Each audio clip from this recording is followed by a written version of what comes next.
నేను ఇవాళ చెప్పబోయేటటువంటి విషయం బయట ఉన్న గంగ ఎటువంటిదో ఇవాళ నేను చెప్పబోతున్న విషయం కూడా అంత పరమ పవిత్రమైనది. దీన్ని కేవలం విన్నంత మాత్రం చేత ఇందులో చెప్పబడేటటువంటి నామములు, ఇందులో చెప్పబడేటటువంటి శ్లోకములు, వీటిని కేవలం వింటే చాలు, అంత శక్తివంతములు కాక వీటిని ప్రతిరోజు ఇంటి దగ్గర చదువుకోగలిగినటువంటి సమర్థత ఉంటే ఇంకా దాని శక్తి అపారం. చూడండి, భగవంతుడు భక్తికి లొంగిపోతాడు. కేవలము ఆయన యందు భక్తితో ఈశ్వరుడు ఉన్నాడు, ఆయన మనకి రక్షకుడు అన్న నమ్మకంతో ఉన్నటువంటి వ్యక్తి సర్వకాలముల యందు ఈశ్వరుడి చేత రక్షింపబడతాడు. ఇక్కడ మీరు ఒక విషయాన్ని గమనించవలసి ఉంటుంది.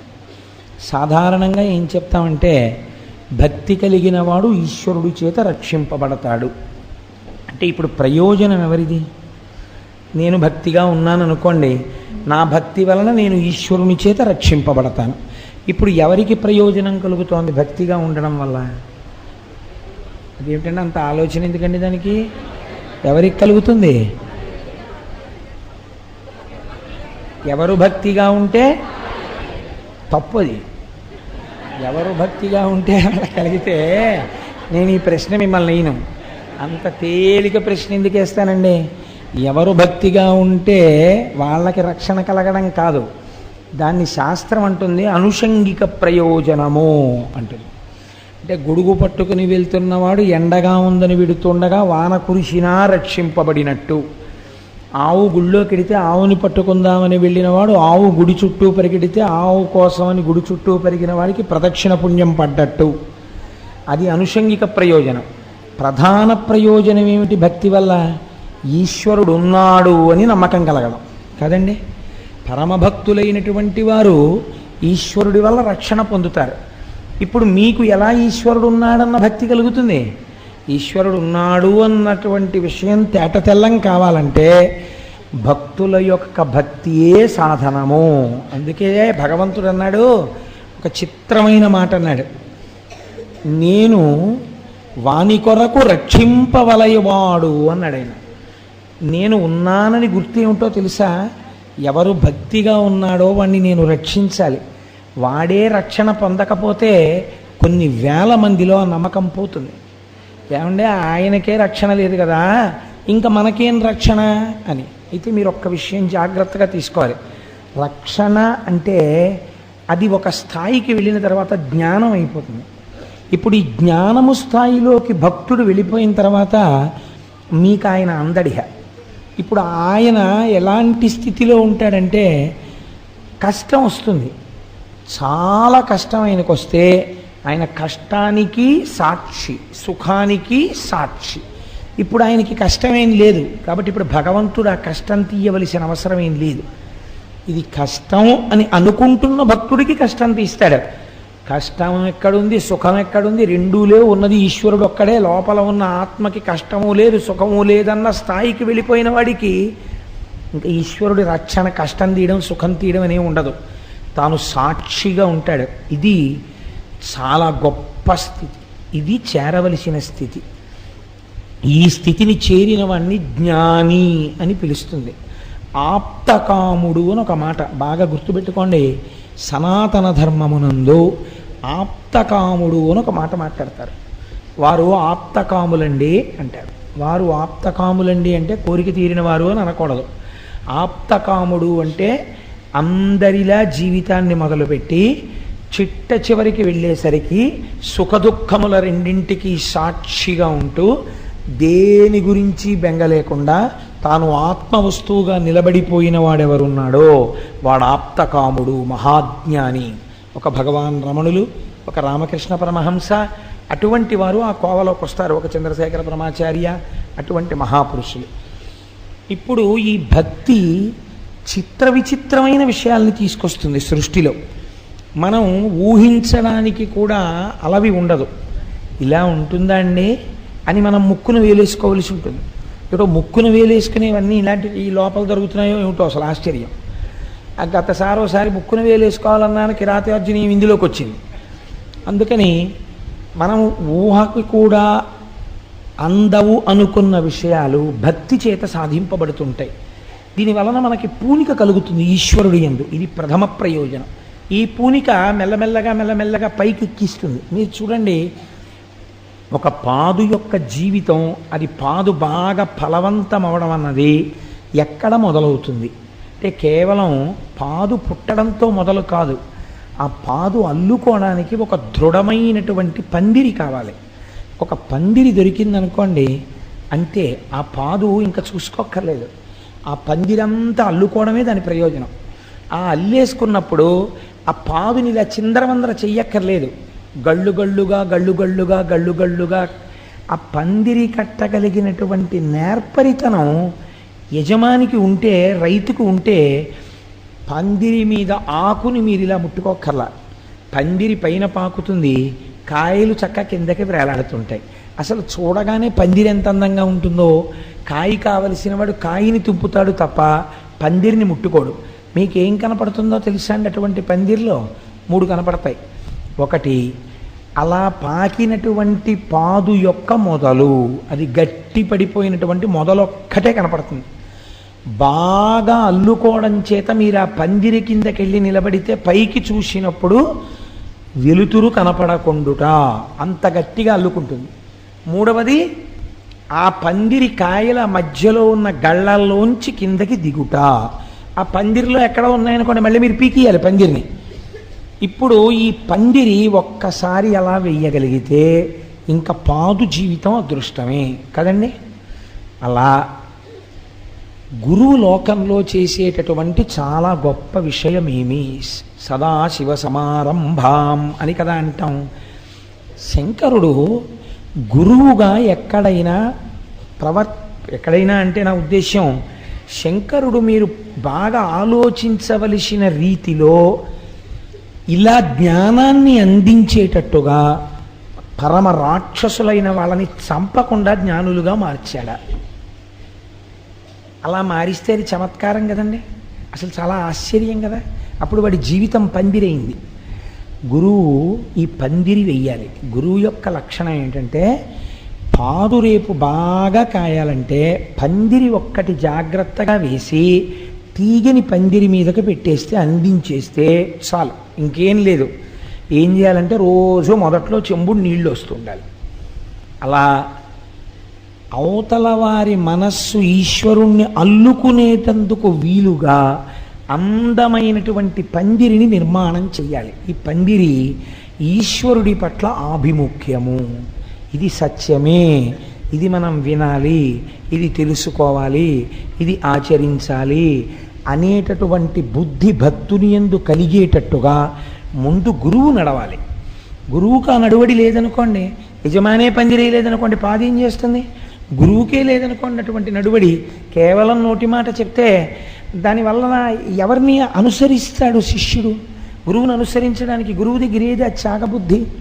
కనుక పందిరి వెయ్యగలగాలి, నీళ్లు మొదట్లో పొయ్యగలగాలి.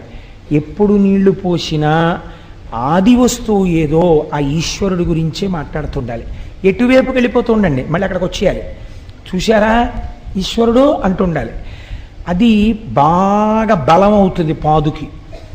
అంతేగాని మీరు పందిరంతా నీళ్ళు వేయాలి ఏంటంటే, పందిరి బలంగా ఉండడానికి పందిరి మొదట్లో నీళ్లు పోస్తే చాలు.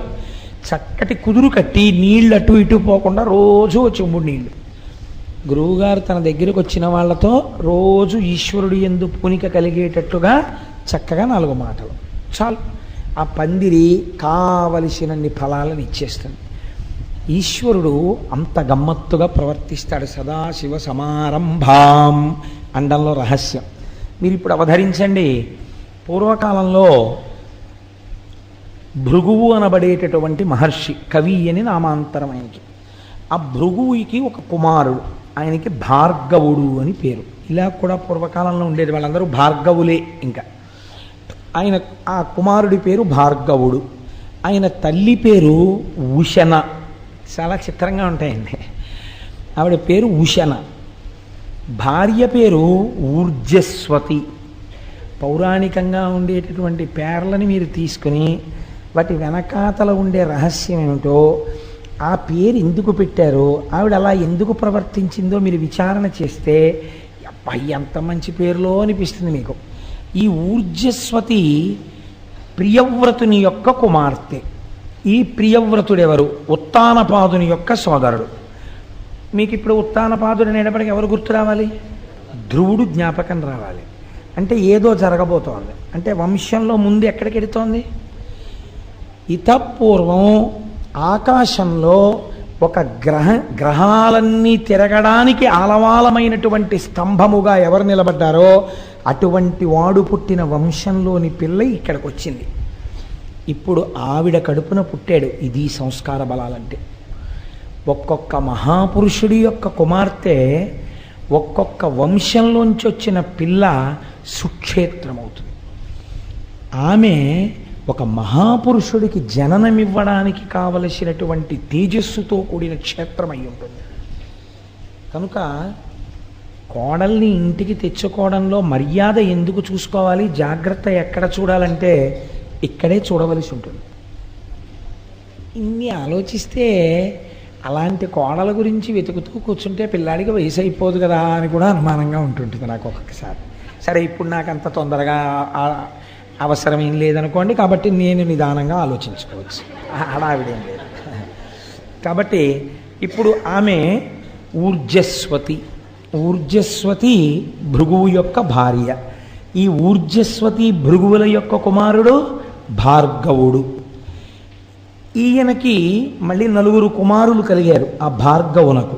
వాళ్ళ పేర్లు చండు మొదట ఆయన పేరు, అమర్కుడు రెండో ఆయన పేరు, త్వాష్ట్రుడు ఒక ఆయన పేరు. ఈ మొదటి ఇద్దరి పేర్లు విన్నప్పుడు మీకు ఏం గుర్తొస్తుంది? చండు, అమర్కుడు. వీళ్ళిద్దరే రాక్షస జాతికి అంతటికీ గురువులు. ప్రహ్లాదోపాఖ్యానంలో ప్రహ్లాదుడికి పాఠాలు నేర్పిన రాక్షస గురువులు చండు, అమర్కుడు. కాబట్టి ఇప్పుడు ఈ పైన భార్గవుడు ఎవరు మీరు పట్టేసేయగలగాలి. చండామర్కుల ఇద్దరు కూడా ఎవరి కొడుకులు? శుక్రాచార్యులు వారి కొడుకులు. ఈయనకి మరి శుక్రుడు అన్న పేరు ఎలా వచ్చింది? భార్గవుడు కదా, అంటే బిరుదునామం అయి ఉండాలి. అసలు పేరుని బిరుదునామం కప్పేసింది. అంత కీర్తి ఎక్కడి నుంచి వచ్చింది మీరు విచారణ చేయవలసి ఉంటుంది. ఇప్పుడు చండు, అమర్కుడు, త్వాష్ట్రుడు, ధరాత్రుడు 4 కుమారులు పుట్టారు. ఈయనకి ఒక కోరిక పుట్టింది భార్గవుడికి. ఇది సృష్టిలో చాలా చిత్రమైనటువంటి కోరిక. మీరు ఇతపూర్వం పురాణం విన్నప్పుడల్లా ఒక విషయాన్ని రోజు వింటున్నారు. ఎవడైనా రాక్షసులు సాధారణంగా ఏం కోరుతారు? అయ్యా నీ చచ్చిపోకూడదంటారు. నీ చచ్చిపోకూడదంటే వాడి ఉద్దేశం ఏమిటంటే ఆత్మకి చావు లేదు కాబట్టి ఇంకేం చచ్చిపోకూడదు, శరీరం చచ్చిపోకూడదు అంటే బ్రహ్మగారు అంటారు అలా కుదరదు, ఇంకో మాట చెప్పండి అంటారు. అంటే వాడు ఏదో పెద్ద లిస్టు చెప్తాడు. చెప్తే బ్రహ్మగారు అంటారు తథాస్తు అంటారు. వెంటనే మహానుభావుడు శ్రీమన్నారాయణుడు దానికి మినహాయింపు వచ్చేటట్టుగా ఒక అవతారం తీసుకుంటాడు. తీసుకుని సంహరించేస్తాడు. ఇది అడిగిన వాడు ఉండడు, వెళ్ళిపోతాడు. ఈ మధ్యలో కొంత అల్లరి చేస్తాడు వాడు మొదటి కన్ను ఏమిటంటే దేవలోకం మీదకి వెళ్ళిపోతూ ఉంటాడు, తెస్తుంటాడు. ఇంతే కథ, ఎక్కడికి వెళ్ళినా అంతే. కాబట్టి ఇంత తపస్సు చేసి చచ్చిపోకూడదని కోరేవాళ్ళు రాక్షసులు. ఋషులు తపస్సు చేసి ఇంకా మేము పుట్టకూడదంటారు. వాళ్ళు దీనికి విరుద్ధం అడుగుతారు, ఇంకా మేము పుట్టకూడదు. ఇంకా మళ్ళీ పుట్టడం అంటే ఏంటి? శరీరం పుచ్చుకోకూడదు. శరీరం పుచ్చుకోకూడదంటే వాళ్ళు ఏమవ్వాలి? మోక్షం పొందాలి, అంటే ఈశ్వరుల్లో కలిసిపోవాలి. వాళ్ళంటారు మాకు మళ్ళీ పుట్టుకొద్దంటారు. వీళ్ళంటారు మేము సావకూడదంటారు. సావకూడదని అడిగిన వాళ్ళు చచ్చిపోతుంటారు, పుట్టకూడదని అడిగిన వాళ్ళు పుట్టకుండా అయిపోతూ ఉంటారు కదండి. నాకు చావు పుట్టుకలతో భయం లేదన్నవాడు కూడా చావు పుట్టుకకి అతీతంగానే వెళ్ళిపోతాడు. అది విచిత్రం. శంకరాచార్యులు వారు అలాగే అడిగారు. అయితే అది ఇంకా పెద్ద స్థాయి అలా అడగడం. అసలు నిజంగా మీరు ఆ స్థాయిల గురించి వింటుంటే ఇంకా గమ్మత్తుగా ఉంటుంది. కాబట్టి ఇప్పుడు ఈయన ఈ 2 కోవలకి చెందడి భార్గవుడు. ఈయన అన్నాడు అసలు చావన్నదొకటి లోకంలో ఉంది కదా, శరీరాలు చచ్చిపోతుంటాయి కదా, ఈ చచ్చిపోయిన శరీరాన్ని వెంటనే బతికించేసే శక్తి నాకు వస్తే అనుకున్నాడు. ఇది ఎంత చిత్రమైన కోరికండి.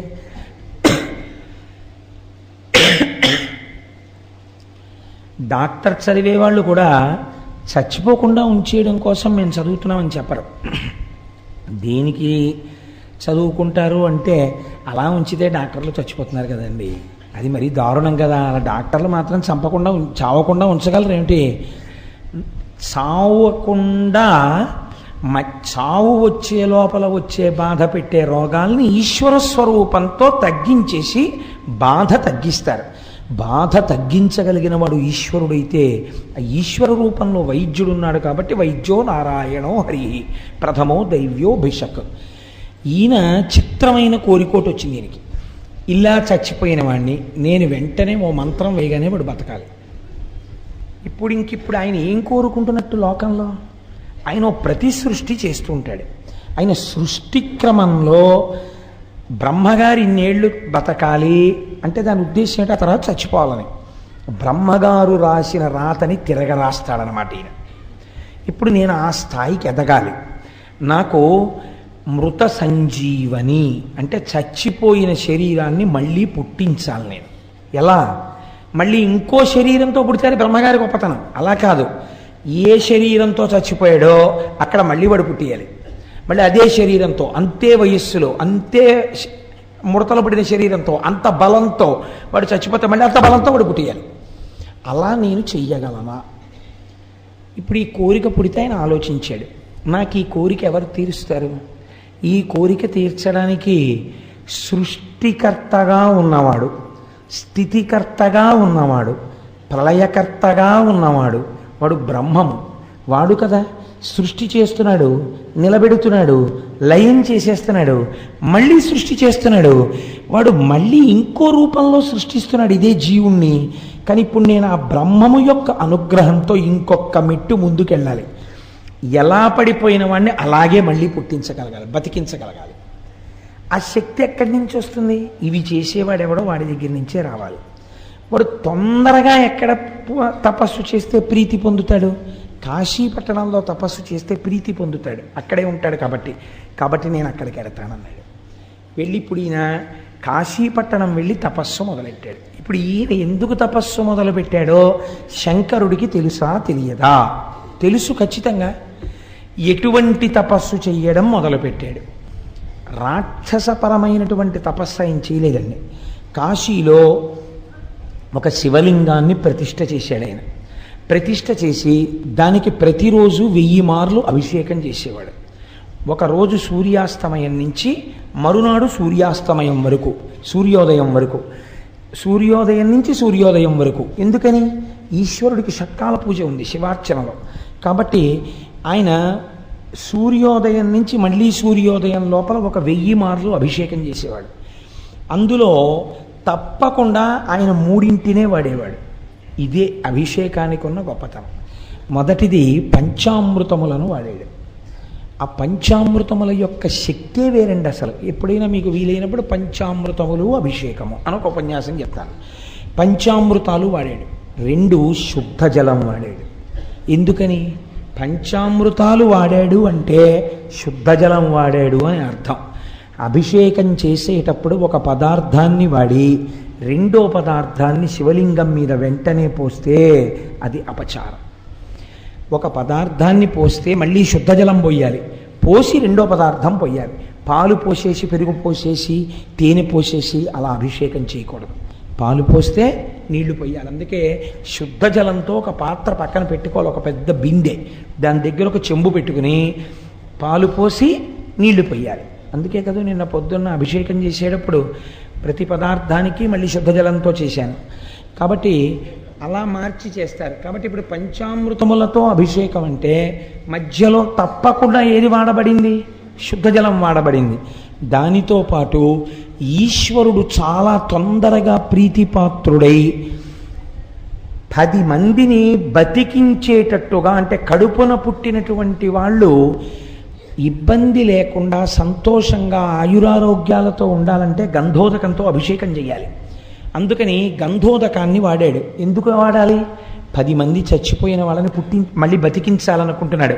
అప్పుడు వాళ్ళందరూ తనకి బిడ్డల పట్ల మళ్ళీ పుట్టిన వాళ్ళు, ఇప్పుడు ఇంత శక్తి కావాలి కాబట్టి గంధోదకం వాడాడు. ఎంత గమ్మత్తో చూడండి, ఇంత శాస్త్రీయమైన అభిషేకం చేశాడు. దీనికి ఆయనకి ఇంకొక వేరే వ్యాపకం లేదు. ఏమిటో తెలుసా అండి? ఈ 1000 మీరు ఇందులో ఒక పెద్ద రహస్యాన్ని కనిపెట్టండి. ఇలా చేసేటప్పుడు భార్గవుడు పరమశివుణ్ణి అభిషేకానంతరం అర్చన చెయ్యాలి. మళ్ళీ లఘువుగానైనా సరే పొడిగా తుడిచేసి వస్త్రం కట్టి అభిషేకం చెయ్యాలి, అర్చన చెయ్యాలి. ఈ అర్చన చేసేటప్పుడు ఆయన కొన్ని పువ్వులు వాడాడు. ఇందులో నేను మీకు చెప్తాను, మనకి బాగా అందుబాటులో ఉన్నప్పటికీ మనం ఎప్పుడూ పరమశివుణ్ణి అసలు వాటితో అర్చన చేయము. కారణమేమి? మనకి పౌరాణిక జ్ఞానము లేకపోవటే. మనకి తెలీదు. ఎంతసేపు పళ్ళరసాలు తెస్తాం కానీ అసలు శివుడికి వీటితో చేస్తే తొందరగా ప్రీతిపాత్రుడవుతాడని మనకి తెలియదు. ఇప్పుడు వినండి ఆ జాబితా.